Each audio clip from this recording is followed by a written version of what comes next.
Let me ask you this. How many times have you lost a game and thought, I just didn't have enough elixir? You weren't wrong. But here's what most players don't realize. The problem isn't that you didn't have enough elixir, it's that you didn't use it right. In Clash Royale, elixir is your real win condition. It doesn't matter how strong your deck is or how perfectly you place your cards. If you mismanage your elixir, you're already losing. So today, I'm going to teach you how to feel elixir like pros do. How to sense when you have an advantage, when to push, and when to wait. But before we dive in, if you've ever lost a game because of bad timing, or if you're serious about becoming a smarter Clash Royale player, subscribe right now. Because this isn't just another tips video, this is the kind of mindset shift that'll make you win more without changing your deck. Let's start with something nobody explains clearly, elixir flow. Every card you play doesn't just cost elixir, it affects how fast your cycle comes back around. When you drop a big card like P.E.K.K.A. or Golem, your flow slows down. You're committing to one direction.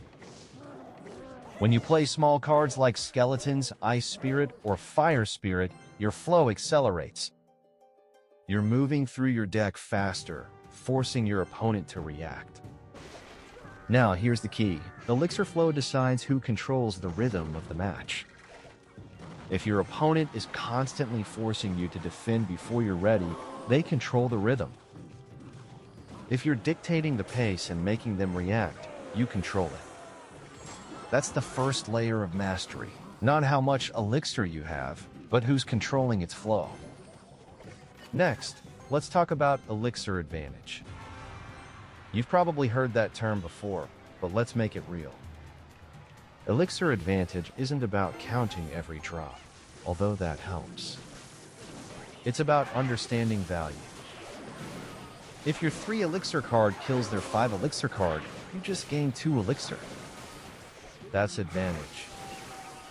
If you drop a 4 elixir card and they defend it with a 2 elixir card, you just lost advantage. But here's where the real pros differ. They don't always spin their advantage right away. They save it. They wait until the opponent's cycle is awkward, then they strike. Because it's not just about having extra elixir, it's about using it when your opponent can't. For example, let's say your opponent just used their main tank killer to stop your push. You know it's out of rotation. Now you push opposite lane with a mini tank. That's not luck, that's awareness. You didn't just outplay them mechanically, you outplayed their elixir rhythm. And that brings us to the third layer, tempo control. Tempo is everything. If you ever feel like you're always defending, it's because you're playing at your opponent's tempo. You need to learn when to slow the game down and when to speed it up. Here's the rule pros follow. If you have the elixir lead, speed up. If you're behind, slow down. That means if you're ahead, pressure both lanes, keep their cycle off balance, and force trades. If you're behind, defend smart, take small chip damage, and rebuild your flow. Never try to match their speed. If your opponent is cycling fast, don't panic, make them waste their cards. If they're playing slow, punish them for it. That's how pros keep control. They never mirror the opponent's tempo. They set it. Let's go even deeper, reading the opponent's elixir. This one takes practice, but it's a total game changer once you get it. Start by tracking their key cards. If you know they just played a 5 elixir unit and then immediately drop another 4 elixir card, you know they're low. That's your cue to pressure. A good rule of thumb. If your opponent just dropped a tank in the back, they have 0 to 2 elixir left. If they dropped a heavy combo in double elixir, they're likely at 3 to 4 elixir. That's when you pressure opposite lane. Why? Because they can't defend both sides. You're not just reacting, you're manipulating their elixir decisions. That's high-level gameplay right there. But Elixir Mastery isn't just about numbers. It's about emotional control. When players panic, they overspend. When they overspend, they lose control. You've seen it. Your opponent defends with too much, then suddenly can't support their next push. That's your window. So next time you're under pressure, say to yourself, I'm not out of Elixir, I'm out of calm. Because calm players make efficient trades. Tilted players make expensive ones. If that hits home, tap that like button right now, because this is the mental edge that top players live by. Now let's talk about deck synergy and Elixir balance. When building your deck, always think in Elixir layers. You want a cheap cycle card, 1 to 2 Elixir. A mid-cost control card, 3 to 4 Elixir. A heavy win condition, 5+ Elixir. If your deck is all heavy cards, you'll never regain tempo. If it's all cheap cards, you'll struggle against big pushes. Your goal is balance. That's why even pros with expensive decks use cheap cards to keep the flow alive. Elixir balance isn't just about cost, it's about flexibility. And flexibility is what separates good decks from great ones. Now, I want to drop something most people overlook, the art of waiting. Sometimes the best play is no play at all. Let that sink in. If you ever watch pros at the start of a game, they often just wait. They let the timer tick. They observe. They're collecting data. Who makes the first move? What side do they play on? What's their starting hand? By doing nothing, they're already gaining an advantage because they're learning before committing.